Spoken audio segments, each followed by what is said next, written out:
Good evening. I'm Kimberly Cronick, Director of Engagement and Educational Outreach at WILL, your local NPR PBS station. I want to welcome you to our school district question and answer Facebook Live discussion between you, the parents and students of Champaign and Urbana Public Schools, your school officials, and a mental health expert from our community. There are two ways to ask your questions tonight. The first way is by telephone. Personnel from Urbana and Champaign schools are ready to take your calls now. In Urbana, you can call 384-3628. In Champaign, 351-3732. You may ask your question in English, Spanish, or French. These will be private one-on-one conversations. They will not be heard on Facebook Live. The second way to ask a question is to type it in the chat and identify your city. When I ask your question of our panelists, I'll use your first name only and your city. I will ask as many questions as possible. For those questions we don't get to tonight, the districts will try to answer them later. My WILL colleagues, Kelly Blandon from our Education Department and Education Reporter Lee Gaines, will be posting helpful links and resources in the chat as well as answering your questions. And WILL's been busy trying to serve you during this time of school closures. For example, we've created a new broadcast schedule that supports at-home learning for children in preschool through grade 5. You can find that schedule and other resources at will.illinois.edu/at-home-learning. Illinois edition of PBS Learning Media is offering special collections of curriculum by grade and subject, so you can learn at home as well. Go to illinoisedition.pbslearningmedia.org. And WILL education reporter Lee Gaines is covering the impact of COVID on education in the state. Go to illinoisnewsroom.org/Lee to find all of her stories. We've organized tonight's event into 3 sections. Part 1 will be a big picture look at the impact of COVID-19 on our educational system and mental health. We estimate maybe 20 minutes for that segment. Part 2 will focus on Urbana schools for about 30 minutes and Part 3 on Champaign schools for 30 minutes. Our mental health expert will be in all 3 parts, and you can call the Champaign and Urbana phone numbers anytime during this event. In addition to your questions, we welcome your shout outs about what's going well and who you'd like to give credit for that going well. Many of our children are very disappointed to miss school events and their friends. Parents, we know that you're overwhelmed and doing the best you can. We hope tonight's discussion will be at the very least helpful and that you'll feel less alone, and we'd like to connect you to resources so you're more able to deal with all of this. There are many of them available. Here are just 3. CunninghamTownship.org has put together a comprehensive list of resources, not just for education, but also for food and jobs. They serve the poorest of the poor in our community. The state has set up free counseling. You can text 55202, you either text talk or hablar, and you can get services for free in Spanish or English. And of course, the United Way of Champaign County also is a way to find out about other resources. You can call them anytime at 211. Okay, let's go into our first segment. Tonight, joining me are Dr. Susan Zola, Superintendent of Unit 4 Schools in Champaign, Dr. Jennifer Ivory Tatum, Superintendent of Unit 116 Schools in Urbana, and Dr. Dinesha Grissom, Clinical Psychologist in Champaign. I want to thank you all for joining me tonight to answer questions from parents and students of our districts. You're not the only ones who will be answering the public's question. You've got school personnel standing by to take our calls. Susan, who is on your team tonight? So in Champaign, we have Viadelda Judkins, who is our Director of EL Bilingual Education. We have Joe Williams, Principal at Central High School, Sarah Sanders, Principal at Franklin STEAM Academy, our middle school, and Jamie Roundtree, Principal of BT Washington STEM Academy. Thank you. And Jennifer, who's standing by for you? We have Mrs. Danielle Jackson, Principal Dr. Williams Elementary, Miss Adriana Ochawa, Principal Leo Elementary, Miss Mitzi Maldonado, Parent Liaison, and Miss Janine Boomba, Parent Liaison. Great, thank you for everyone helping behind the scenes. Let's start our big picture discussion with our clinical psychologist, Dr. Dinesha Grissom. Dinesha, what should students and parents know from a mental health perspective about the moment that we're in? Well, all, I'd like to thank parents and students for joining this forum. Thank you, WILL, for organizing this and inviting me to share some information with parents and students about what they should know about mental health during this time of crisis. So the first thing I think we should be aware of is that we are all being impacted by this global crisis. Everyone is being impacted. That includes children. They are the most vulnerable. As adults, we are usually able to recognize and manage the range of emotions and feelings that we may be experiencing. However, our children may not be as savvy. So some of our children are doing very well, and that's really great. Parents, continue doing what you're doing at home, keep them educated, engaged, comforted, and entertained. However, other children are really struggling. They're struggling with change in their daily routines, being removed from school and distanced from their peers. They're adjusting to learning from home and environments that may or may not be suitable or equipped for learning. They're struggling to understand what's happening in our nation. They are confused, and they really, quite honestly, have lots of questions and curiosities. They're getting information from social media and news outlets. They hear adults talking. They see adults struggling, and they're struggling with their own fears and anxieties and confusion. They have concerns about their safety and their future. They might be feeling really out of control and maybe acting out. This might come out in terms of feeling on edge, being irritable, throwing tantrums, lying, fighting, refusing to do what they're being told to do. Some children are home caring for family members who are ill or have disabilities.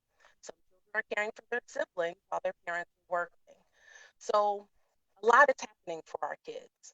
Something else that's happening for many of our children is that they're grieving. And this could be grieving the loss of activities, formals, graduations, athletic seasons. All of these are pivotal things in the lives of students. But they're also grieving the deaths of people who they love and cherish. Some communities have even been impacted disproportionately. These children are learning and hearing about the deaths of friends and family and people who look like them too often. So this all impacts the ways that they feel about themselves and their safety. Children are feeling a myriad of things. They're feeling lonely, they're feeling vulnerable, isolated, angry, sad, confused, tired, their sleep routines have changed. They're feeling low energy, unmotivated, overwhelmed, overstimulated, understimulated, all of the things that we as adults are feeling, right? But as adults, the difference is that many of us have the ability to articulate our emotions. We know how to manage our feelings, and we feel empowered in some ways to control our environments. Our children don't. So, in some instances, you have children who are struggling with mental health concerns even prior to the pandemic, and they're struggling even more. I guess one of the things I want to do in some ways is to normalize the experiences because we're all struggling. But I also want to offer that some of our children are not only experiencing this time as stressful, but they're also experiencing it as traumatic. And as parents, we really need to be sensitive to this. So my time is up for now. However, throughout this time that we're together, I hope that I can answer questions and offer information about what we can do to help them and us through this time. Thank you. Thank you, Dr. Grissom, for that wise insight. And I know you've provided us with some resources. And I believe in the chat, Kelly Blandon is going to be putting some of those links for how to talk to your children, for example, and other links. And we'll do that throughout this program. Thank you for that. For our superintendents, I'd like to ask, what are you most proud of regarding the district's response to school closures due to the pandemic? And Dr. Ivory Tatum, you may answer first. Well, I guess I'm most proud of the support that we've received from families and community partners. I think our first challenge was food insecurity and making sure that we were meeting the needs of all of our families who struggle with that. And we had so many community partners who came out right away from the very beginning to support us in those efforts. And I'm also very proud of our teachers. You know, we were not an approved remote learning district prior to all of this. And we had to quickly mobilize and pull together as a district to get the resources in the hands of the students who need them the most, and to all of our students. And I'm very proud of the work and the effort and dedication from all of our staff and our administrators who pulled those plans together in a very collaborative way, taking into account all the needs of all of our student populations, and made those resources available to families as quickly as we could. Thank you. Dr. Zola? So I would echo both of those platforms. You know, part of the goal of an educator is to be a helper, right? To lean in, and from bus drivers to cafeteria workers to teachers, teacher assistants, secretaries. You can go through all of the roles that educators within the school system play, obviously building principals, district administrators. Everybody has really worked from a mindset of what else can I do to support our families and our students, as Dr. Grissom said, during a really difficult time. This is hard for everyone. It's hard for teachers to be away from their students. It's hard for students to not see the people that care about them in the school setting. So I would just echo what Dr. Ivory Tatum said, in that the people are the ones that are making the difference. And the community has also leaned into that space with us and provided some additional resources that go beyond what we do as school personnel. So it's the people at the end of the day and those relationships that will sustain us through what is really a difficult time for families and for our students. Okay, thank you so much. We do have questions coming in, and I'm grateful for that, because this is really the people and the school districts talking together. I'm the facilitator of that, and I'm going to read a question that came in from Anne. She didn't list her town, but she asks, I would like to hear from both superintendents about how connected they feel to the communities living in North Champaign and Urbana, surrounding King, Dr. Williams, BTW, Garden Hills, and their current needs. Specifically, what do you believe those needs to be, and do you believe you are addressing them equitably? And let us start with Dr. Ivory Tatum, please. Okay, sure. I think I mentioned food. I think food insecurity was one of our biggest areas that we feel impact not just the northern part of our town, but also our eastern part of town around the Dr. Williams neighborhood, out in the township spaces as well. So we really are addressing that need and providing more and more support around food and food insecurity than we thought possible at the very beginning of all this. The other, I think, biggest challenge and need has been technology. We knew going into this that there would be a digital divide in terms of access to devices, access to internet accessibility in some homes. And so we've worked very, very hard to get devices in the hands of any student who needed them, regardless of what neighborhood they lived in, basically all over Urbana. And we're continuing to provide Chromebooks and iPads for the younger students for families that have multiple students. We have some families that have 4, 5, 6 at home who, it's not feasible for them to share one device. So we're offering additional devices to families with more children in the home. And we also are working to get that Wi-Fi accessibility out to some of those neighborhoods. We're going to be putting Wi-Fi hotspots on our school buses and driving them around and parking them in different parts of town. King is one of those neighborhoods, Dr. Williams. There's some neighborhoods around Yankee Ridge, as well as our mobile home communities where we will be advertising the times that the buses are there, so students know when they can hop on their Chromebook and try to get some of that remote learning work done. Thank you. And we can talk more deeply about this in the Urbana segment, which is coming up in about 10 minutes or so. Thank you for that. Dr. Zola? Sure. Thanks, Anne, for the question. Similar to Jennifer's response, we started with food because we know food insecurity is a reality for our families. We have about 55% free reduced lunch in Champaign. We serve about 10,350, so over 5,000 students. We normally would provide breakfast and lunch every day in the school district. We also know that just some basic toiletries, basic things that we may provide as a part of the school experience. So we wanted to add that layer. We've provided school supplies as a part of our food distribution to families. Similar to Urbana, we have both drive-through food options and we also have mobile delivery. And then obviously as well, the Chromebook. So we have reached out to families to make sure every household has one. And now we're at a point where we've been able to provide some households 2 or more, depending again on the number of students there. I think one of the realities for both Dr. Ivy Tatum and I is when we know of something, we try to respond in an appropriate, timely manner. So for example, today at noon, one of our community leaders reached out and said that we had a neighborhood of EL learners, so some of the families that don't speak English that were not connected yet to some of our food distribution. Within about an hour, I had Dr. Judkins, our EL director, and 4 other staff go to that neighborhood and knock on every door. And so now all of those families are connected. So the reality is that when we know as superintendents that there's a need, we look for ways to respond to that. And we always value the community's support in making sure we connect. So right now, a lot of that information comes from our building principals and the teachers who are talking to those families each week. And I just want to remind folks, you can call in now during any time if you have a specific concern or need or question.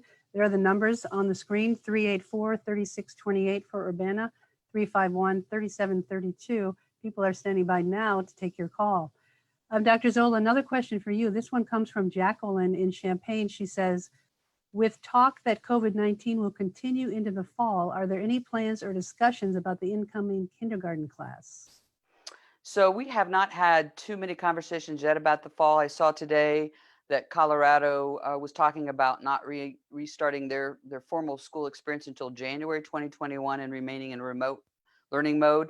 We're really hopeful that we will all be able to reopen in the fall in a much more normal school experience.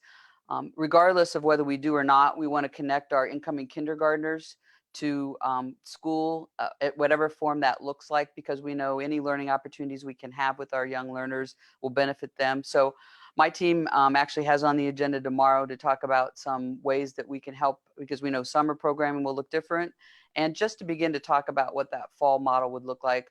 One of the things the community should feel good about is that when we have those conversations, I reach out to Dr. Ivy Tatum, because we are, well, one, we're good colleagues and good friends, but we also want to make sure that as we provide systems and resources that they live across both communities, Champaign and Urbana. Great. Well, this is one for both of you. This is from Lisa in Champaign. I'm going to start with Dr. Ivy Tatum's answer first. She says, with the possibility of still dealing with limits in the fall, is the district looking for any learning management system to better the remote learning? Are they considering any cyber school models to follow? That's a really good question. And we have not gotten that far into the planning for the fall. As Dr. Zola said, we're very, very hopeful that we will have some normalcy return to our lives by August, and that we will not have to live in such a remote world come the beginning of the school year. We do realize that there are going to be some gaps in learning that we'll need to address. We will already have been talking about what our transition might look like from taking students who have been doing full remote learning and transitioning them back to face-to-face instruction. So again, we want to have a little more thoughtful time or planning time around what that might look like. So we've not explored any learning management systems at this time. But again, I definitely will be looking for those resources. And as Dr. Zola said, kind of tapping into her experience. I know Champaign already has some of those learning management systems that we've not had the benefit of utilizing here in Urbana. But we definitely would look into that were we still in a remote learning situation come August or September. Dr. Zola, any follow-up with that? Yeah, Dr. Ivy Tatum might be referring to the APEX system, which we use with our Novak Academy and some of our high school students. It is an online learning system, mostly relevant to high school age students. So that is something we could certainly review and grow. There are a lot of systems that are popping up all over right now, given sort of the dynamics of what schools look like. Again, I'd want to make sure if we're going to move in that direction that we have representative voices from administrators, teachers, those that are going to be on the front line using a new system. So I think as we sort of see how things evolve over the next month or so, those would be discussions that we'd want to have preliminarily, so that if we're moving in that direction, that we've got some teacher voice, because they're the ones obviously who are going to use the system, and we want to make sure it meets their needs as well as our students. Thank you. A fourth question for the panel. This is from Nicole. She asks, how will teachers in schools evaluate students' promotion to their next grade in light of the cancellation of the final quarter of instruction? And we'll start with you, Dr. Zola. Sure.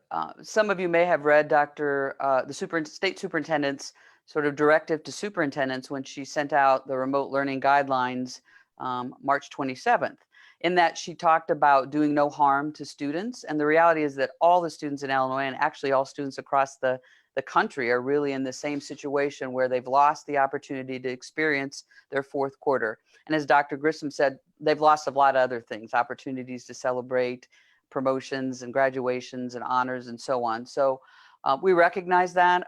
Our goal right now is to really stay connected to families as we can, to give them opportunities to stay connected to probably learning that they've already experienced, and review and refresh that work. And then, as teachers always do in the fall, they'll welcome that next group of students in. They will assess the needs of those students, and then we'll move on from there. So we know that the impact will be something that won't be mitigated in a month.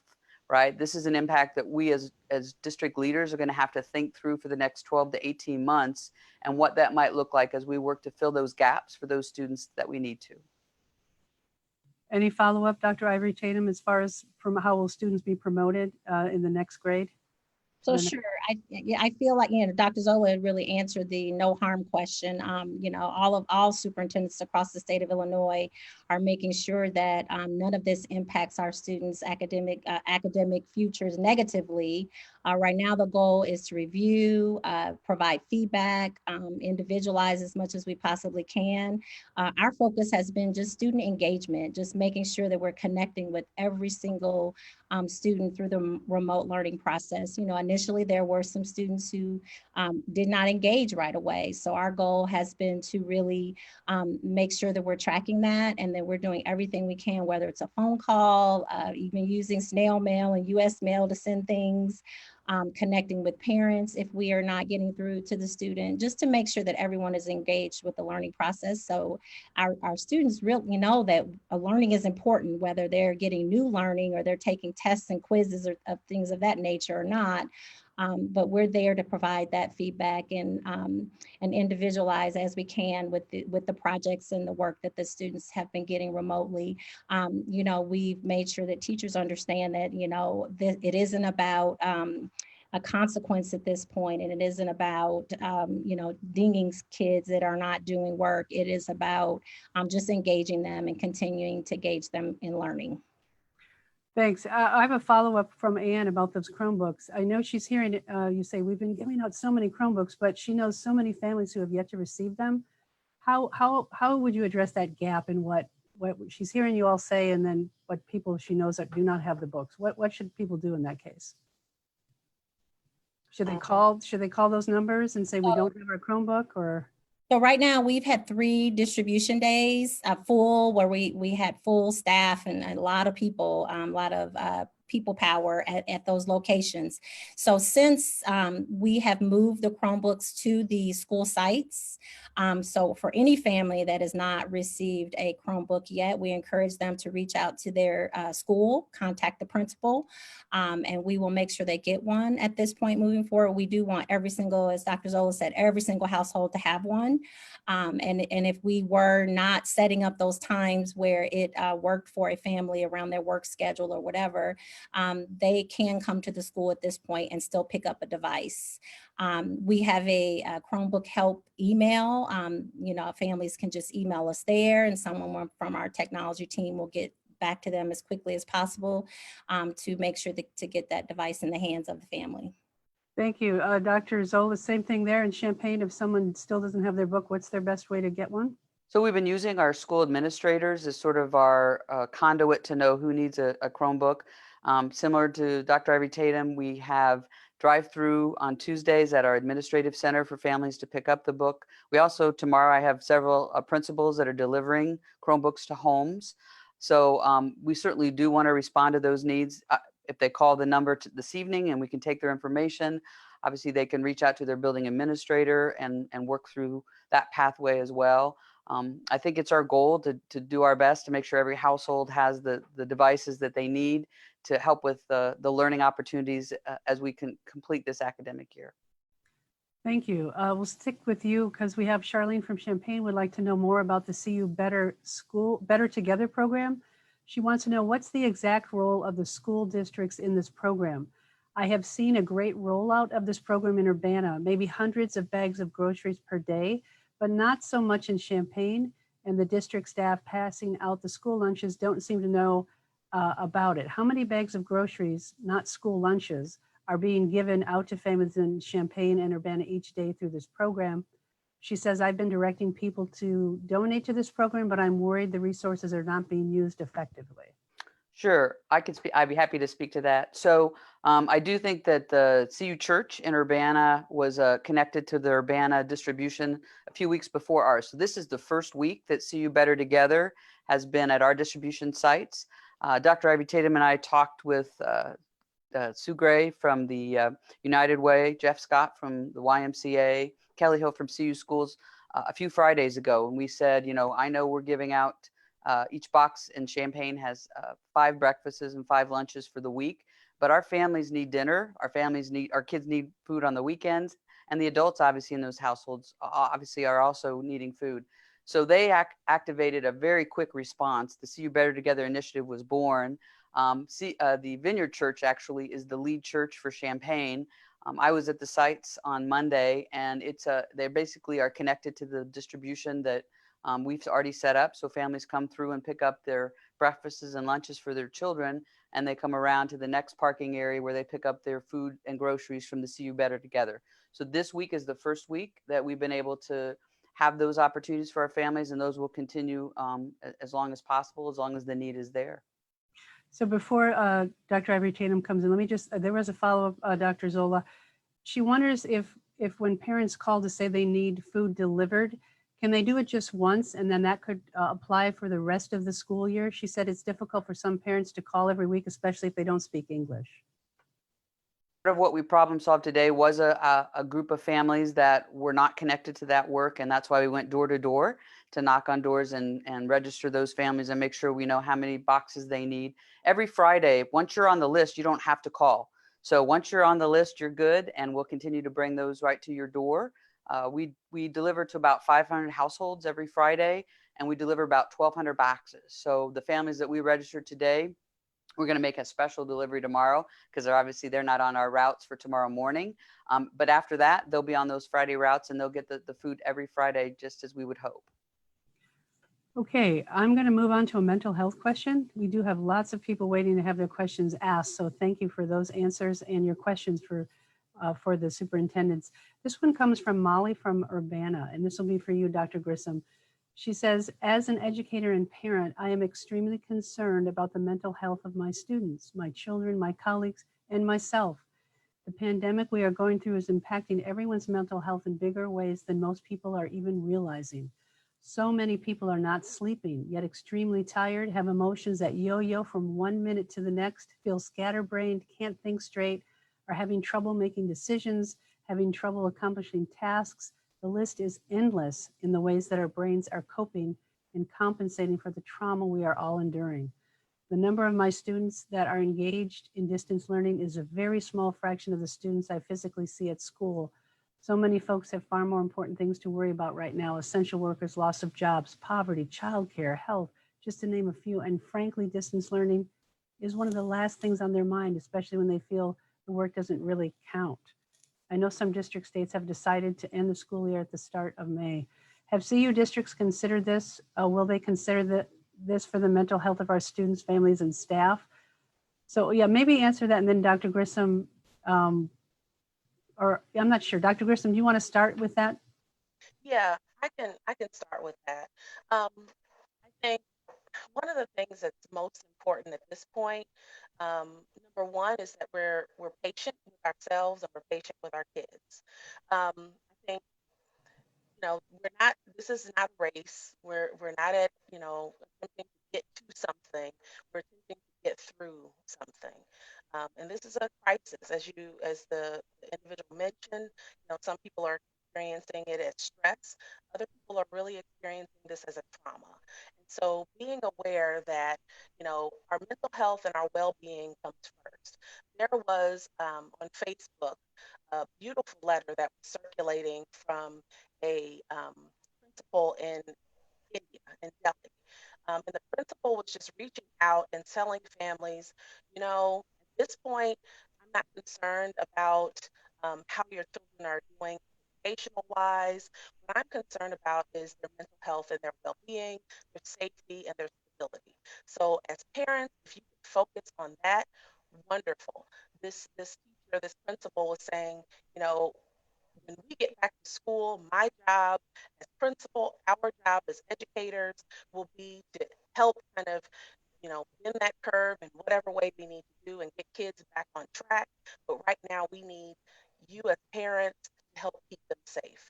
And so I think right now, that's what is needed for parents to do, is to help keep your kids safe, particularly kids who are vulnerable and may have some, even long-standing mental health issues that existed before the pandemic. And so some ways that you can do that, of course, establishing routine, making sure that, kids are waking up at a certain time, making sure they're going to bed at a certain time, making sure they're getting some sleep, making sure that, in the routine there's some scheduling, making sure that schedule is flexible, but allow for time for kids to do and engage in some learning activities, allowing for them to get some exercise, allowing for them to connect with friends or peers, classmates, virtually, having them go outside to get some fresh air and just be kids. I think one of the challenges that we're really experiencing kind of in the mental health world is that kids are not getting to be kids. And so we have to be creative and kind of go that extra mile as parents to make sure that they're having the opportunities to be kids at home. And quite frankly, we need to really be talking to our children about the fears that they're having. Kids, if we speak to them in ways that are age appropriate, developmentally appropriate, they're able to understand what's happening. And if we can engage them, talk to them about what's happening, we can help lessen their fears and their anxieties, and we can get through this together. So I would just really encourage you, be creative. I wouldn't want us to stop educating our kids. Um, we can, in my household, we're thinking of this as an extended period of education. So, my child will be learning from now until August. That's typical in our household, but we're thinking of this as an extended process. And so maybe parents need to think of it in that way. Maybe you're not able to finish all the worksheets or complete all the information that's online right now, but you can get it done over the summer. And so thinking of this as an extended time, this is not a race. We're getting through it and we're getting through it together. And being able to think creatively about ways we can do that. Thank you. Dr. Ivory Tatum, yeah, this point about students will have been traumatized, some of them. Some of them may be plunged into poverty because of loss of job, health, all of that. When the school starts up again in the fall, if it does, if they are in-person classes, how will this be addressed? How will this be acknowledged? How will parents know this is being acknowledged? Well, we have several support staff, mental health professionals, social workers, clinical professionals, student engagement advocates across the district who we're going to rely on them and their expertise in this area, our counselors to really help wrap around the students as much as they can. I know, as Dr. Grissom said, a lot of our young people may not self-reflect and share that with their teachers. So so we're going to rely on the expertise of those people to look for the signs and look for those students who might be withdrawn or depressed or showing signs of those things as they return to school.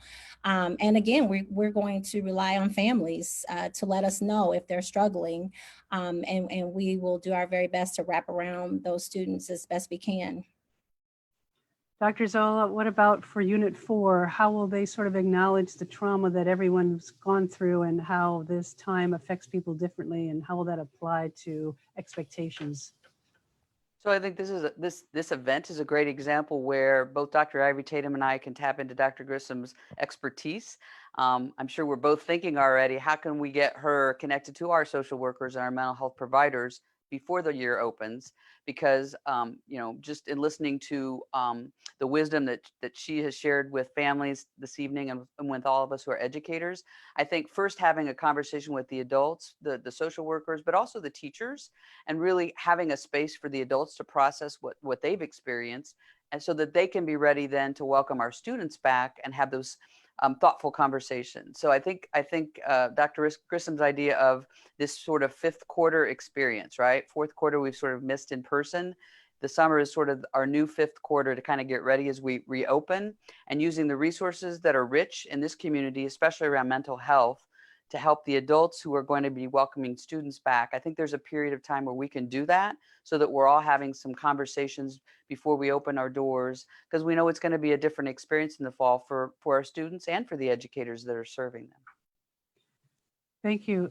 Amy, I know you have a question about summer school in Urbana. I'm going to hold off on that just for a second because we're going to go into the Urbana segment in just a few minutes. Just staying here with the larger big picture, David asks, are there any updates regarding when families will be notified of kindergarten placement? Starting with you, Dr. Zola, and then Dr. Ivory Tatum. Sure. We are finishing up obviously we had an extended application for kindergarten registration. They're going to run the kindergarten assignment process at the end of this month, and we're hoping to have letters out by the first, it'll be probably the beginning of that second week in May. Thank you. Dr. Ivory Tatum? So we just opened our kindergarten registration process. We missed our ability to host our kindergarten connection in early April. So we've had to shift that kindergarten registration process to more of a remote process, which is something very different for us. Kindergarten placement is different in Urbana than it is in Champaign because we follow a neighborhood school model. So most families who register, if they go online, they can, on our website to our boundary map, they can very quickly find out based on where they live, that will be the school that they'll attend in the fall. And so we'll be collecting registration information online. We have made paper packets available as well. So if you go on the website, you can see how to get through that process. And then we'll be sending out information to engage around our incoming kindergartners at the end of the school year. Thank you. I think that's all for this big picture segment. Dr. Zola, thank you. I know you'll be coming back for our final segment, but right now we're going to focus on Urbana schools. We have a breakout session for them, but I just want to remind people that at any time, whether you are in Champaign or Urbana, you can call this number. There are district personnel standing by to take your call live. That's outside of this. That's a private one-on-one conversation. You see the numbers for Urbana, 384-3628. Champaign 351-3732. You can ask a question in Spanish, French, or English, and you will get an answer.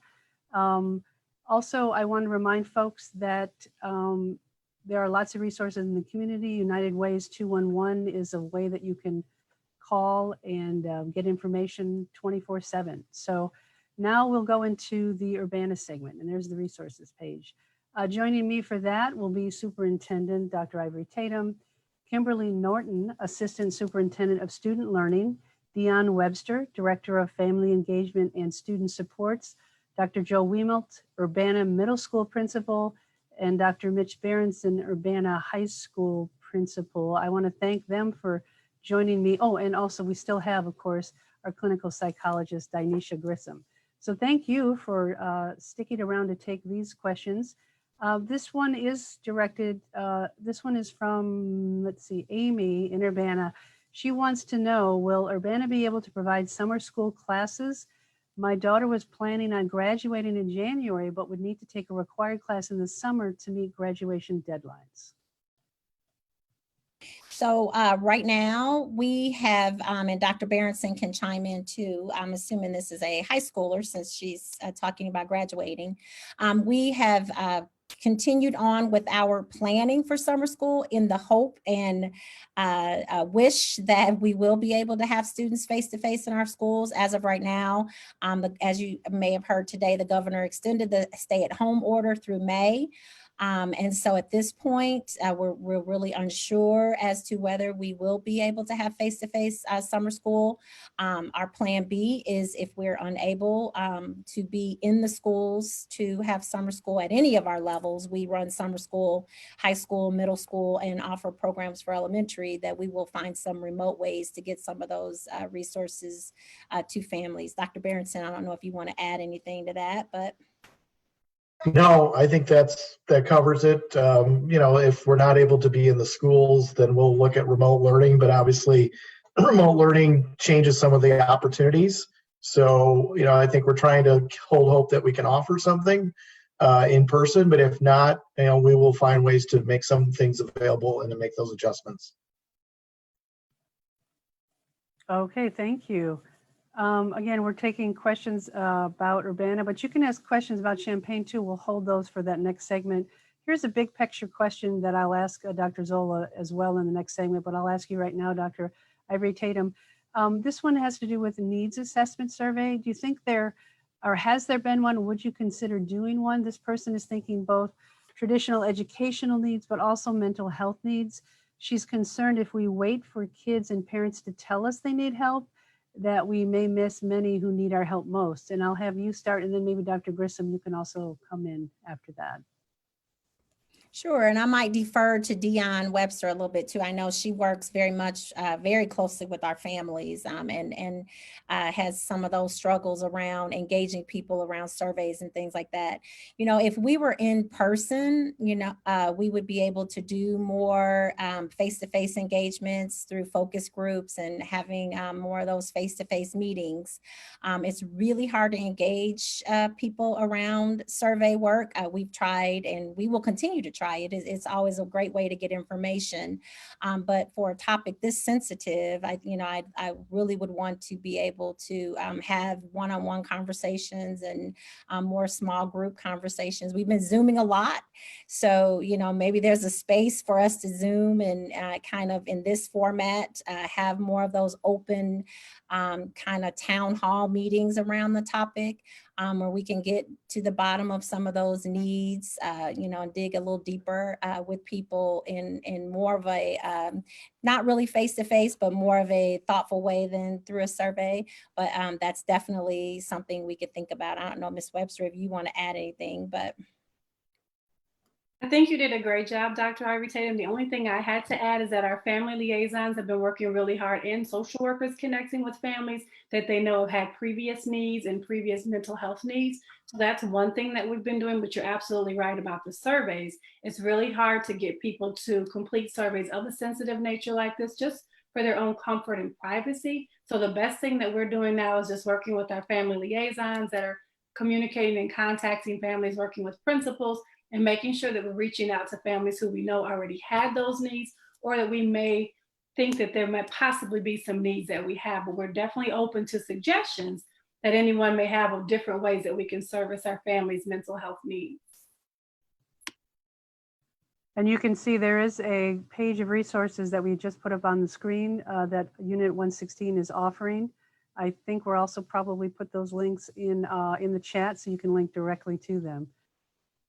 Dr. Grissom, anything to add about this idea of trying to survey families so we get ahead of the sort of what's coming in the fall?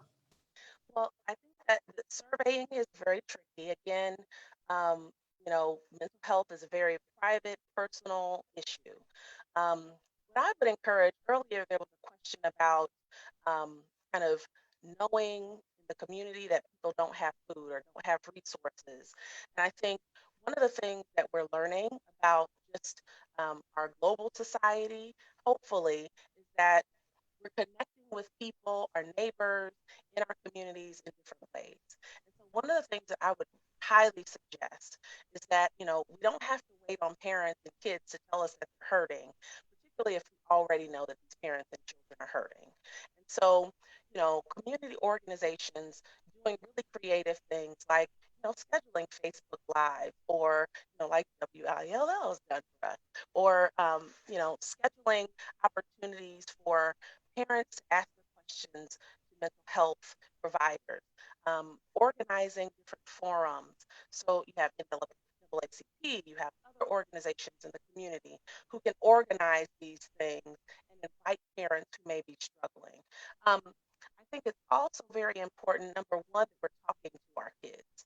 I think one of the challenges is that because parents are so anxious, because a lot of parents are really struggling themselves, they're fearful of engaging and talking directly to their children about what is happening.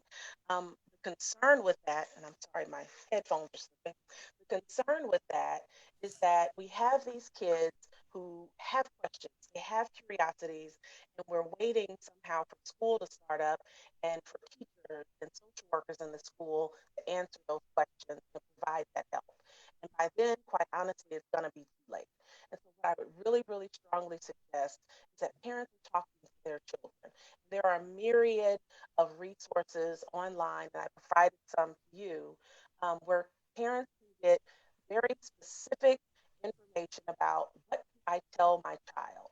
How do I talk to them? They're 5, they're 7, they're 10, they're 18, they're entering the workforce, they're graduating. What do I talk to them about, and how do I talk to them about this? But also really heavily relying on a lot of the community services that have the resources to connect us to mental health um, advocates or mental health personnel, like myself, who would really be willing to, pop into a virtual meeting of sorts and answer the questions that you have. And so I'm hoping that people are thinking broadly and kind of virtually community, and using the resources and the opportunity that we have now to connect in different ways that we haven't connected in the past. Thank you. There's a question about the food distribution. There's a person who's concerned about particularly low-income families of color who may not have transportation to get the food that the district is providing. So my Urbana panel, how would you answer that? And then she also had a suggestion about folks behind Salt and Light in that neighborhood there, maybe having tables where food is set out for them. They're a little bit afraid to walk too far. They don't have transportation. What about serving some of those most vulnerable families, like the ones in apartments behind Salt and Light? So thank you for the question. Very good question. We have been having those specific questions around transportation and families that might be homebound, to reach out to the building administrators, and we've been working through school social workers for those individual special needs kinds of cases that you might be referring to. We really strategically to go to the apartment complex behind Salt and Light.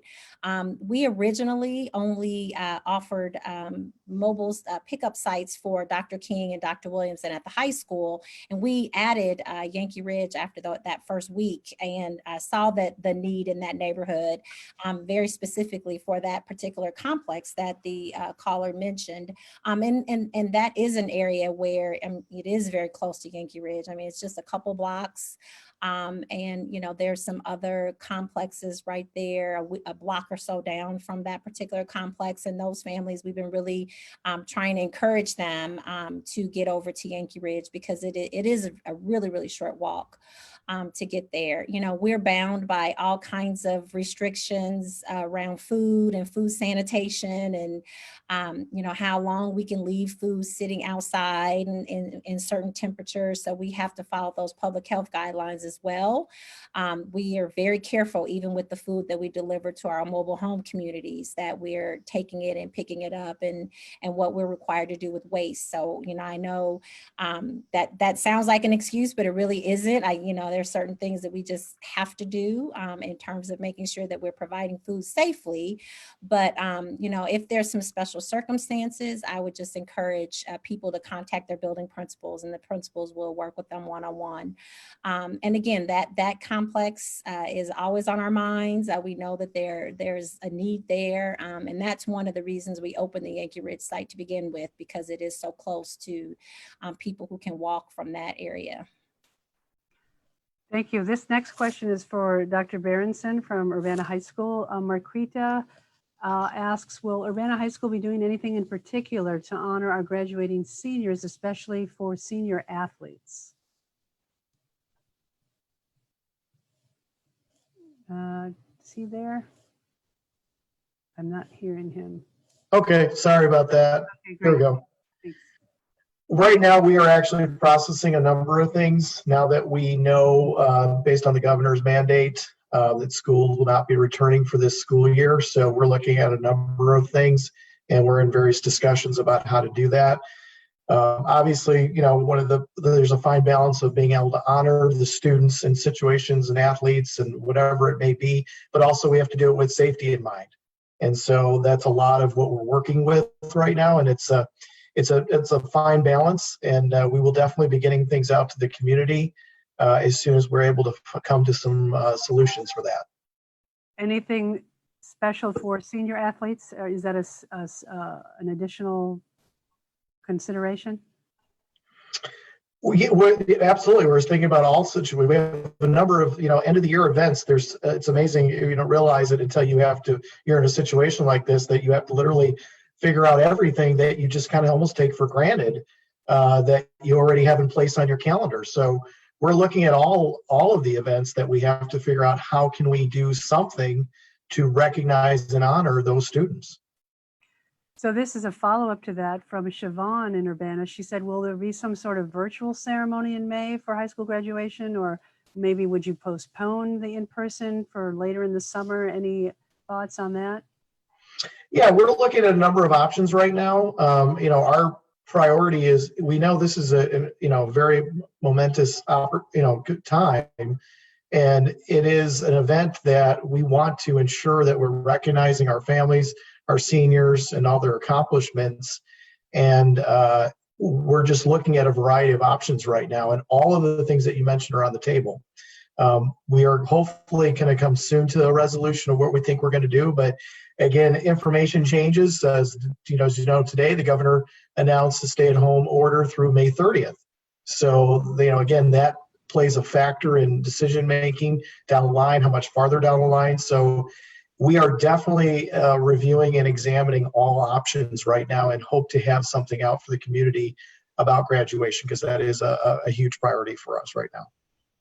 And Kimberly, I was going to add one thing that Dr. Berenson did and his team is we put together a survey that we sent out to seniors. It was very important I have a senior, so this has been an ongoing conversation in our home pretty much daily. But just making sure that we had the voice of the students in this, and what they feel like is most important to them about their graduation. So any seniors or parents of seniors who are listening, if you've not completed that survey, go in and fill that information out, because we want to be able to provide, whether it's virtually or whatever we decide to do. We proposed a couple alternate dates in the survey that we want to make sure that we for the postponed event for future in the summer, if we're able to get back together. So we really want input from families around those June and July options too. So if you've not done your survey, I'd encourage you go in and do that. While we wait for another question to come in for our Urbana panel, I'm going to ask one. I read an article about how important it is for teachers to connect with their students, and some do that by phone, some by Zoom. Can you tell us how your teachers are directly connecting with their students during this time of physical distancing? Maybe Dr. Wemel, you want to share? You've not talked yet. Sure, thank you. I'll just share a few examples of the ways in which our Urbana middle school teachers and staff have been reaching out to families. I would say the top 3 or 4 ways in which they've done that has been either phone call or virtual meetings, utilizing Zoom meetings, utilizing, a lot of our teachers have set up office hours where, for example, a teacher will have every Tuesday and Thursday at 10 o'clock. Any student that they have throughout the day is able to sign in to that Zoom meeting and just check in with the teacher. The teacher can check in with them, answer any questions that they may have about anything that's going on with schoolwork, but also anything going on in life. And the teachers are able to connect that way through those kind of virtual office hours. There's also, we've done several home visits. I personally have done several home visits, just kind of wellness checks on families and students, as well as just checking in and saying hello from a distance, and just making sure everyone's doing okay. And so it's just been a variety of platforms, phone calls, texts, emails. We are utilizing Google Suites pretty substantially. So the, Google Classroom, utilizing Google Voice to be able to communicate with families regularly, a lot of email and other formats. So while we are not reaching every single student and family on a regular basis, I would say it ranges from anywhere from maybe 15% up to over 50% that we're connecting with regularly. And so, but there are some family, there was one of our assistant principals today connected with a family that we hadn't heard from up until today. And so we're still finding some of those families and kids and just doing home visits to connect with them. So just a couple examples of what we've done. Great. And just to follow, what about the very young families, the preschool age kids, the kindergartners? How are teachers interacting with them? So I'll let Ms. Norton talk about, I was just going to pop it over to her to talk a little bit about elementary and some of our younger folks. Definitely, thank you.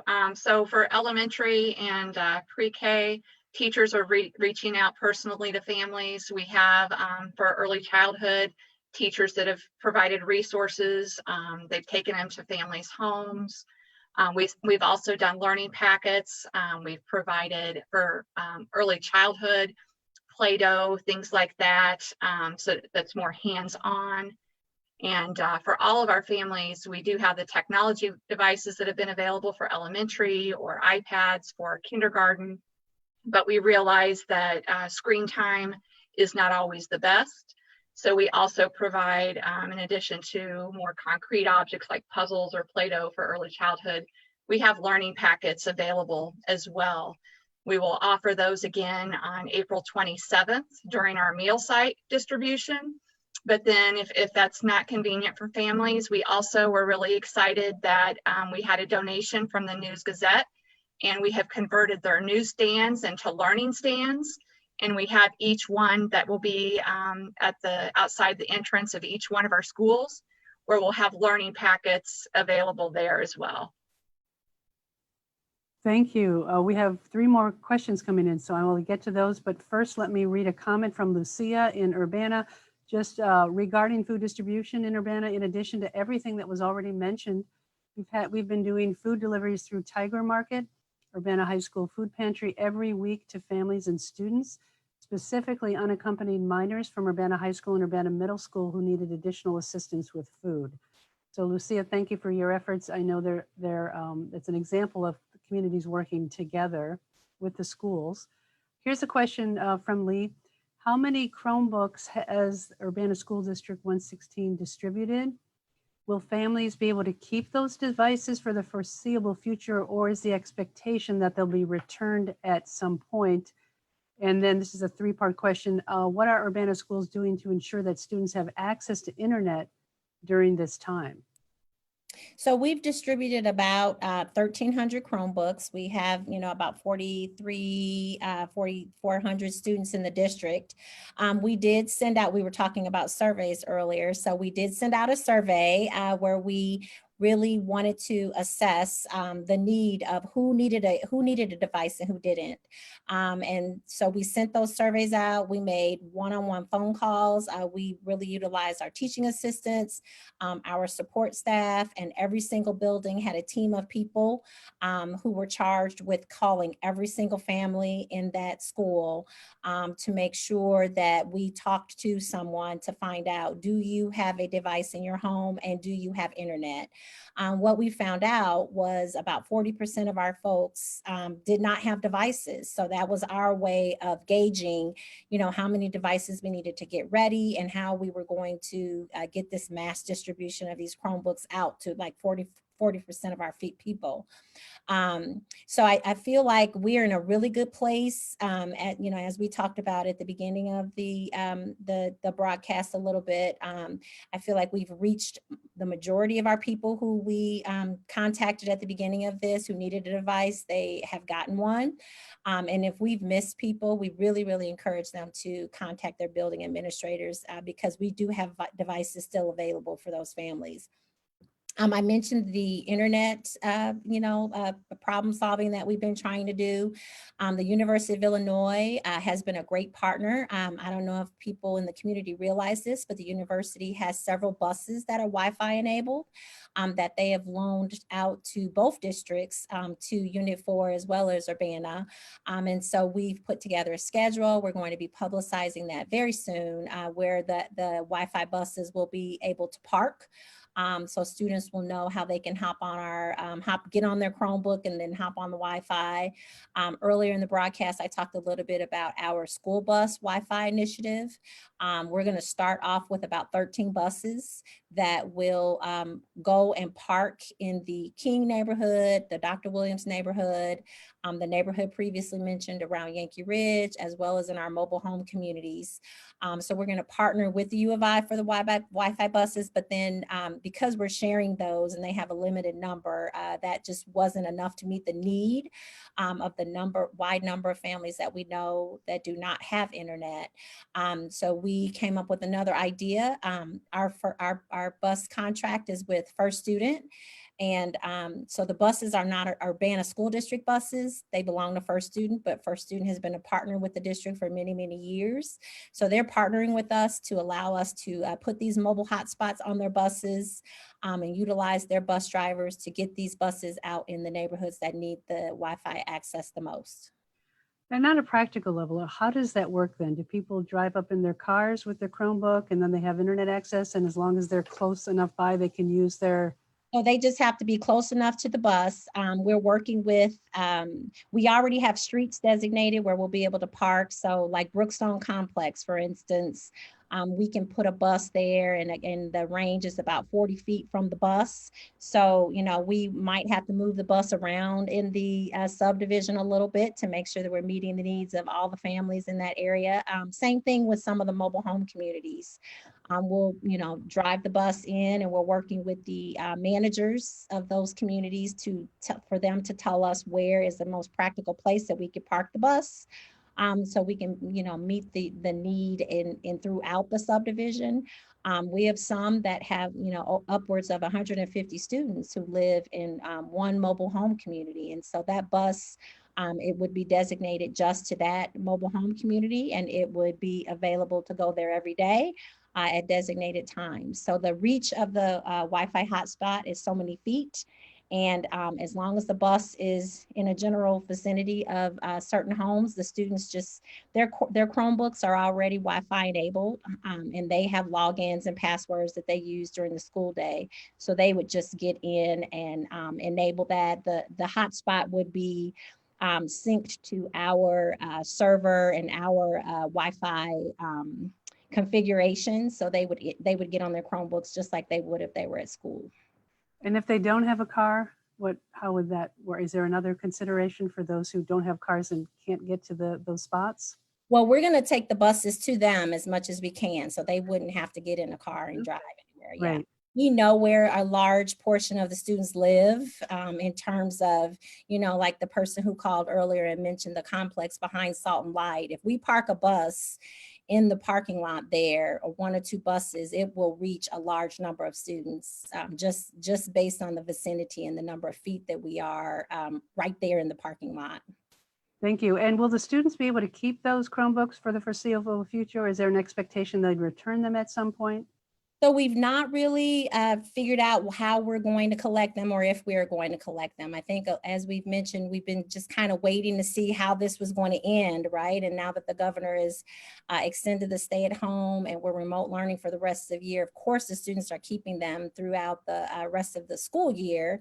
And we've not really talked about what they're going to do with them in the summer and how and when or if we would collect them. So that's something else that we will have to problem solve as a team. Okay, and the federal stimulus money from the CARES Act passed by Congress, how much did the Urbana School District receive, and how will that money be used? We've not received any of it yet. That the grant was opened up. Unfortunately, we've not had much direction yet from the government or from ISB, Illinois State Board of Education, around when we will receive those funds. Urbana is set to receive about $1.4 million. That is all associated with the number of students that we have that are part of our Title I grant. So our lower income families is how that number came about. But again, we've not had very much direction yet of when we will receive it. So we're just waiting for that. There are some specific guidelines around how we are to spend it. The main focus of the money is to support remote learning. So we would use it for technology, for things that we're already talking about, like meals, internet accessibility, and anything that we need at this point to keep remote learning going. So we're waiting for more guidance from Illinois State Board of Education around when we will receive that money. So we're anxiously waiting for that. Thank you. This next question is for Mr. Wiemelt. This is from Juana. It was originally in Spanish and has been translated to English. It says, my question is there some way that my son and other children who do not have access to a computer or the internet can have printed work at home instead of having to do it on the computer? Yes, I saw that comment monitoring the Facebook Live, and I've sent Juana an email in return, and we've been in communication specifically about her family. And so also in regards to just in general, as Dr. Harvey Tatum has mentioned a couple times, if families are in need of printed out packets, learning packets, we are able to organize that with their teachers and to get those in the hands of their families as soon as possible, and for the students as soon as possible. And so that can range from just general packets for them to work on, and as well as being more specific to the courses that they're enrolled in and when that they're taking. And so we've had a number of families reach out already asking for printed packets, and we get those turned around within a couple days to get back to those families. And so yes, it is available, and if families can just communicate with me and or a staff member in the building that they're communicating with, and we can get that turned back around to them within a day or two. And I do speak Spanish if you'd like me to answer in Spanish, since the question was written in Spanish. Yeah, go ahead. Ok, entonces para los padres que necesitan algo en paquete, en forma de paquete, en vez de utilizar la computadora o en vez de utilizar el internet en la casa, si no tienen acceso, pueden comunicarse conmigo en la escuela, pueden llamarnos aquí a la oficina y pedirnos un paquete, y yo puedo trabajar con los maestros de los estudiantes para organizarlo en un día, 2 días, y regresárselo a la casa o con ustedes cuando pueden venir a la oficina. Entonces, Juana, acabo de enviarle un email de regreso con más detalles acerca de su caso, pero para cualquier familia se puede comunicar conmigo para seguir adelante. Okay, thank you. Gracias. A question from Siobhan. How are you all addressing students who still haven't engaged in remote learning at this point? Who would like to take that one? I can take that one. So we have, obviously from the get-go, that was the first priority with our staff, was to try to keep students engaged. Obviously it's a very challenging situation when you don't see them every day.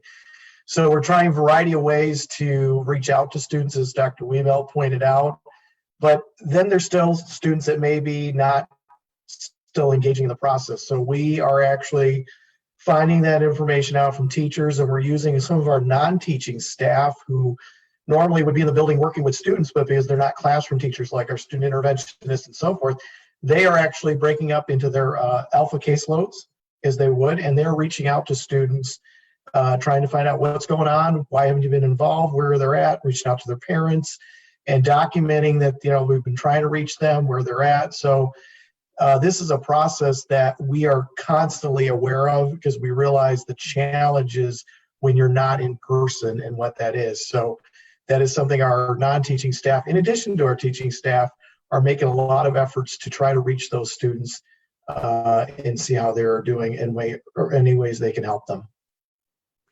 Thank you. This question is from Marquita. It says some students have a safe person in that school that they do daily check-ins with. The majority of the time, these safe persons aren't teachers.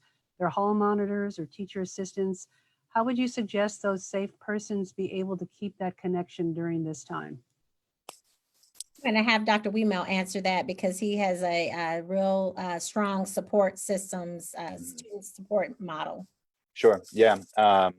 One of the things that we've done is because of our support services team members and educational support staff personnel, we have them checking in. This is across the district as well, but they check in with us every day to check in and see what needs we have in the building and or what needs we have with families in the community and any of our students. And so, for example, as Dr. Arviteta mentioned earlier, like the student engagement advocates, social workers, hall monitors, student relations staff, they are checking in with teachers and with us on a regular basis, attending our weekly Zoom meetings based on the team that you're on or the department that you're in, and they're helping, assisting, and connecting with families and students. And so that ranges from phone calls to emails to home visits, wellness checks, and those sorts of things. And so, for example, I think Lucia submitted a question earlier. She's one of our family liaisons, and although she's not a teacher, she's regularly communicating with families and immigrant families and unaccompanied minors. And her and I have done a couple of home visits already. And so we're trying to establish a mechanism where on a daily basis, our support staff that, as the question mentioned, oftentimes have really good relationships with our kids, are able to check in with teachers to assist whenever needed. And so it's not catching every single student, but it has increased the number of students and families who have been reached. Thank you so much. Seeing no more questions for Urbana specifically, I want to thank all of you from Urbana administrators and personnel for your time. We appreciate this. We know that the phone lines are still open.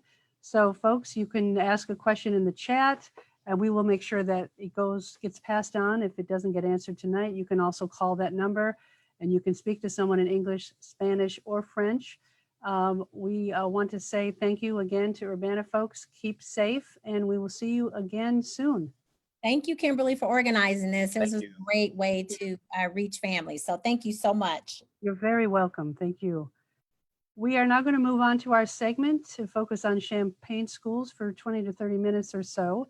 If you're just joining me, this is a school district question and answer Facebook Live discussion between you, parents and students in our public schools and your public health officials, your school district officials, and we have a mental health expert as well. You can call the Champaign number there to ask a question. That's the first way to do it, by telephone. Their personnel are standing by to take your questions in English, Spanish, or French. And of course, the second way to do it is to just put a question right there in the Facebook chat, and Alex will send it to me. Kelly Blandon from our education department and Lee Gaines, one of our reporters, will also be answering questions and providing resources. So thank you for your patience for the Champaign folks. Here we are, and our first question is from Jennifer, and she wants to know if Champaign can start allowing people to walk up at the distribution sites the same way Urbana does with safe social distancing. She says a lot of people in the neighborhoods around the distribution sites don't have a car, and so they can't get the food there. Jennifer. So obviously our goal is to get the food into the hands of our families. I had not heard of anyone trying to walk up. Most of our families that don't have cars, we've added to our mobile delivery list. And so I would love to see if we can connect those families to the school and add them to the mobile delivery list, because we hand out a pretty significant box for each child, because it has obviously 10 meals. And then when they come around the corner, beginning this week, there's also a big bag of food, or two, depending on the size of the family. So it would probably be pretty difficult for families to carry 2 or 3 boxes, as well as the additional food that we added this week, but we certainly want to get the food to them. So I would hope that we can connect with the local school that child goes to, get the information, the home address, and then we'll add them to our Friday delivery. I failed to mention that joining Dr. Zola in this Champaign segment is Mike Lair. He's Executive Director of Teaching and Learning, and Rhonda Thornton, Director of Data and Assessment. And of course, we also have Dinesha Grissom, our clinical psychologist. So thank you for joining Dr. Zola in this segment of the panel. I appreciate that. I want to go back to a question that was asked in the Urbana segment that is also for the Champaign segment. It's about a safe person in the school that students usually check in with. It's maybe not a teacher. How would you suggest that these safe persons be able to keep that connection with those children? Great question. As similar to Urbana, we do have a lot of support personnel. We also have some staff that are not a classroom teacher that check in with students daily. I know that for many of our schools, they have a check-in and check-out list, which is a small group of students that they see every day. And I know many of those teachers or support staff have been reaching out to those individual students as well as the classroom teacher.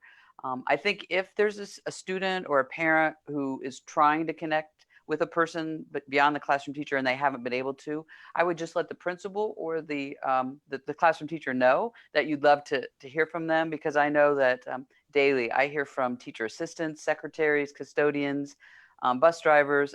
People do want to stay connected, and I think they'd be thrilled to know that somebody was asking about them as well. Then this question from Charlene about the needs assessment. Did you already answer that one about the mental health needs? Okay, so what the idea is sort of being proactive about it and identifying those before a school restarts. How are you thinking about along those lines? I'm assuming you're thinking about the social emotional needs when our students and Yes. adults return. I That's right. think I kind of initially spoke to this a little bit earlier. I'm going to try to connect with Dr. Grissom offline. I think she has already clearly demonstrated a level of expertise that we could really benefit from.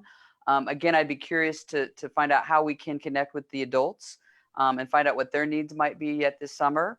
And then help develop something that we can provide to teachers, so that as we're reconnecting with students later in the summer or in the fall when they return, any information we can get from families and before school returns, and any supports we can have in place, whether that's a third-party contract or whether that's just some more professional opportunities for the staff that are going to be working with our students.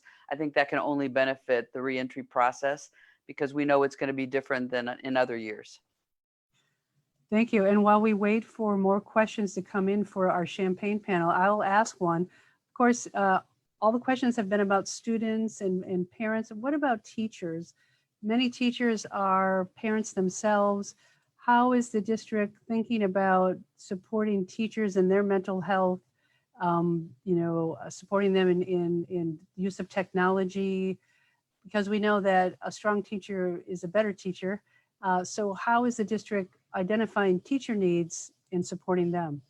I'll speak just briefly, and then if Rhonda or Mike wants to kind of lean in on the professional growth opportunities around remote learning, I would just say that we try to start almost every message, if not every message, with a recognition of the difficulty of this time. And Dr. Grissom spoke to that earlier as well.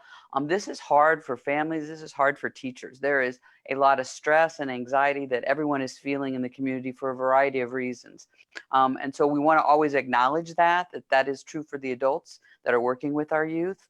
But I would offer that possibly Mike or Rhonda, if you want to kind of speak to some of the growth that we've already seen in remote learning and feedback you've gotten from teachers around the technical work of remote learning, and see if you have any thoughts about adding to that. Yes, thank you, and good evening. I think it's very important that we stay connected, not just with our students and our families, but also with our teachers. We have weekly meetings and different collaboration spaces with our teachers, where they're meeting in small pods, checking in on one another. We're meeting in departments, we're meeting in grade level teams, and the principals are still hosting full faculty meetings and smaller collaboration meetings.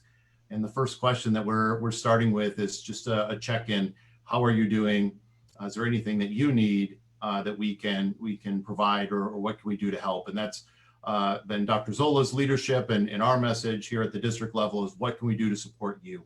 And we try to ask that at the beginning of the meeting, and we try to ask it again at the end of our meetings and the end of our conversations, not just with our teachers, but also with our students and families. It's really important that we understand that this is a two-way relationship and partnership, a relationship that we need to be successful. And we can't just provide resources. We need to find out how those resources are working for our students and families, and be as responsive as we can be in this time. If those aren't working, what else can we try? And so we're trying to be very flexible, in this time, based on a need and the feedback that we receive. So thank you. The only thing I would add is just that I think we already had quite a few of our digital curriculums in place prior to the pandemic. And so I think a lot of our teachers already had those tools, but switching from face-to-face to an online platform, I feel like a lot of teachers have probably learned a lot more in a much shorter period of time. I think everybody has probably gained some new Zoom skills and some new Google Hangout skills. So those have been ones that they've definitely been working on. Thank you. Is there any support system for teachers? I mean, in terms of emotional, I know they can call the mental health line the state is offering. Is the district or the union, do you know, offering any kind of social emotional support for teachers as well? So I find that the initial support are their colleagues.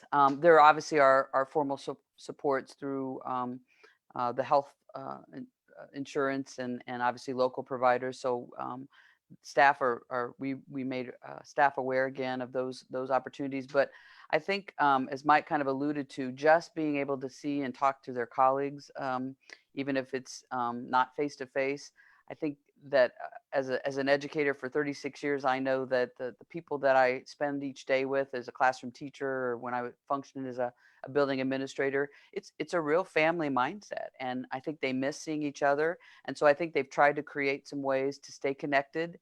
Just as important it is to stay connected with their students, I think it's been important to stay connected to each other. So I know that teachers and staff have created some of those spaces. I also know that when they've been able to help volunteer for food distribution, Chromebook handout, helping deliver food, delivering Chromebooks tomorrow, all of those are spaces where people feel valued, and they also have a chance to see their colleagues. And I think people appreciate that. Thank you. Another question. Oh, go ahead. Can I add one thing? Yes, please. Can you all hear me, first of all? Yes, we can. Okay. So one of the things that, our teachers are heroes. And so one of the things earlier I was talking about community and community building. One of the things I really want to encourage parents to do, families to do, particularly for teachers, is, and this is kind of also an educational piece, have your child or your children write letters, or have them draw pictures. A lot of our teachers refer to our children as their children, and they care for them as our children, as their own children. And so being aware, that's another kind of level of connection that kids can have, and it's an educational opportunity. Many of our elementary children in particular, are learning to write, or just getting really, good at writing. And so getting to the place where you maybe have your child write a letter to their teacher, or write a letter to their principal, or any of the other staff in the school building who they've connected with or who they feel close to. I think this is another way that we can kind of begin to think creatively about how can we keep connected, and how can we kind of encourage learning in our kids. And so I just wanted to offer that as just another creative way to kind of keep connected, but also to help build teachers as well. Thank you. Another question. It says, I'm wondering if there's an official policy regarding Zoom check-ins with classes in each school. It seems like there is inequity regarding which schools and classes are getting access to Zoom daily check-ins with their teachers and classes, i.e. Carrie Busey's Southside and Bottenfield, together with elementary gifted programs, seem to be doing this daily, but other schools are not.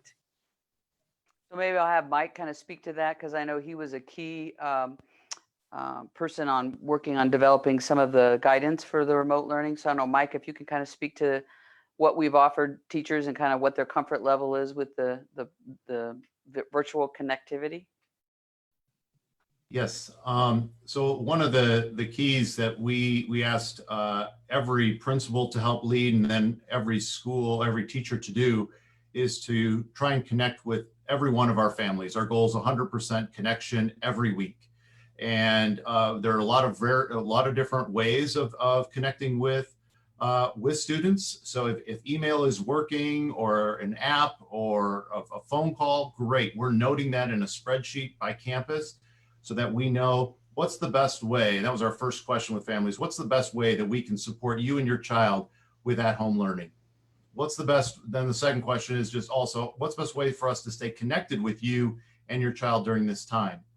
And so the Zoom platform is wonderful. We also use Google Hangout or Google Meet.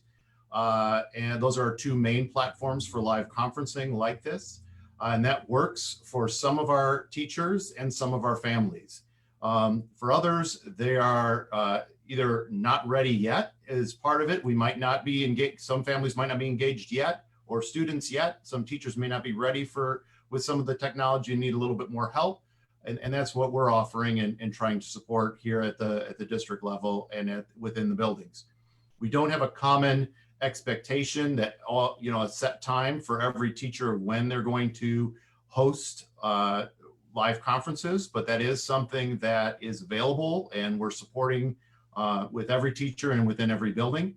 One of the things that we were really trying to be careful with is that families understand what their options are using this new technology for a lot of them, and bringing a live camera into their home and a microphone into their home when they have other people present in the Hangout. Also, live conferences that can be recorded. We really wanted to try to make sure our families understand what this technology is, what their rights are, and that if they're not comfortable, they should reach out to their teachers, their principal, and we will find another way to stay connected with them.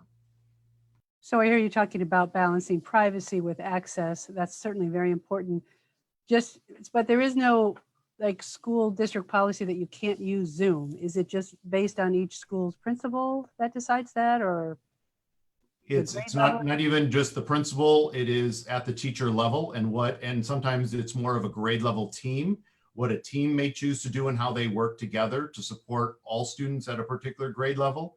And one of the last things I'd add to this is, as we were starting initially, and this was just prior to the extension of our closure, is that we didn't want to introduce too many new platforms and too many new things to families, either with new learning or with technology. So we really wanted to build off of what was already comfortable for students, families, and teachers during this time as we're trying to settle into a new normal. And now that we know that we're closed for the rest of the year, we're going to start building, on those structures that can be more consistent for families, not just teacher dependent, but we're starting to explore what might work to support our communication and collaboration with families K-12. And I think that's going to be really important for those families that have children in many different grade levels and in different schools. So that's just something that, as this timeline keeps extending, that we need to be thinking about what are the best platforms for us to stay connected with our students and families. It really goes back to one of the first questions that came up about a learning management system. What is the learning platform that we can count on, almost like a digital or virtual backpack that the kids have that houses their resources? It's a place for families to go and check in. All our teachers would learn then the same method. I think that's something that could be really powerful, especially if this closure extends, into the summer and the fall. Thank you. Next question is from Siobhan. Do we know if summer school will be offered and what it will look like? Will the timeline for classes be the same as in the past? So I talked with my leadership team, the cabinet, earlier this week. I'm not envisioning a summer school model like we've offered before. We have a conversation next week where we're going to talk about initially our high school students. I think there was a conversation or a question earlier because I know some of our students need credits to graduate on time. And so we're focused initially at our high school level, and then we'll move to what we might be able to do even from a remote space for some of our K-8 learners that we know got connected later than we had hoped and still need some learning opportunities throughout the summer. But I'm not envisioning the summer programming in our campuses as we would have hoped to offer in the past. So we're still talking about what we might be able to do, but it won't look like a typical summer program where the schools are open and students are attending. Thank you. Before I get to this next question from Andrew, I just want to remind folks that whether you're from Champaign or Urbana, you can call right now and talk to district administrator, principal, personnel, and ask your questions offline. That is a one-on-one private conversation. The Urbana number is 384-3628, and the Champaign number is 351-3732, excuse me. Next question is from Andrew. He asks, when will the students be able to learn new curriculum? So again, as I shared earlier, the state superintendent gave us some guidance as a part of the remote learning work, and we've certainly recognized that this has been a big transition for families and for our teachers as well. We envision that as we return in the fall, that we should have stabilized the access to devices across the households, that the learning internet points that we're continuing to add to both our campuses and within the community will be in place, and we'll be able to start the school year. Obviously, as we talked about earlier, first making sure that students are safe and feeling cared for and that the adults are ready. And then we'll begin back into the new curriculum experience that they would typically have received, whether that's in person or remote. Thank you. This question is from Jane. It's about school nurses who often check the health of students and provide that service. They're no longer able to do that. How are students' health being taken into consideration? So again, we're using our teachers who, as Mr. Lear spoke about earlier, are touching base with students on a weekly basis. When we have had a situation where a family was needing nursing support or some support around that area, the teacher lets the administrator know, lets the nurse assigned to that campus know, and then the nurse follows back up with that family. Thank you. This one has to do with music classes. It's actually a conversation I had with a colleague. Her children are taking music and now they're recording it and sending it in. It's sort of a lot of extra work for them. Can you talk a little bit about, in this time of remote learning, how music and physical education are sort of happening remotely?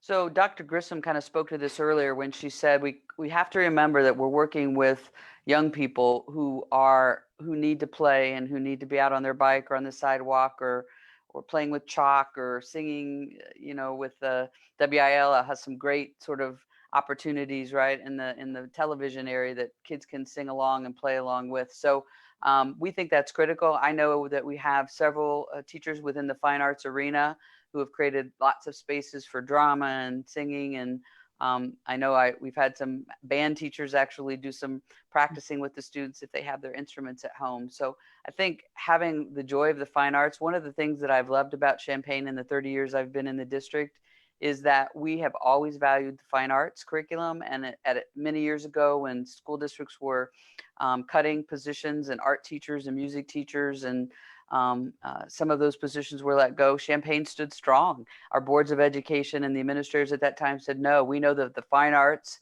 and those experiences for our children creates a well-rounded child. And so as Dr. Grissom said, play the radio in the car or put some music on as you're making dinner and sing together, or create a family dance, right? It's a time to really celebrate who you are as a family as we're trying to get through a really difficult time. And I think that music and the fine arts and play is a really healthy place to work from. Okay, well, I see no more questions from our public, so I want to thank Dr. Grissom and Dr. Zola and your team for taking questions both in the big picture panel and in this specific Champaign panel. We appreciate the time and the collaboration for this work, and we wish you well. Your leadership and WIL sponsoring this event. And again, if families have needs, we encourage them to reach out to their building administrator, and we'll connect with them in the next few days and continue to share the space and hopefully stay strong together. Thank you. And I also want to thank you, the parents and students of Urbana and Champaign Public Schools. Thanks for your questions and participating in this as a democratic process, as it were tonight, and we appreciate that. Through your questions and concerns, we can make things better working together. I also want to thank Dinesha Grissom for taking on the mental health angle in all of this. And thanks very much to my WILL colleagues, specifically tonight, Kelly Blandon, Lee Gaines, Alex Coleman, DJ Roach, Kurt Lima, Liz Westfield, and Samantha Shiragi. I'm Kimberly Cronick. Good night and stay well. Good night.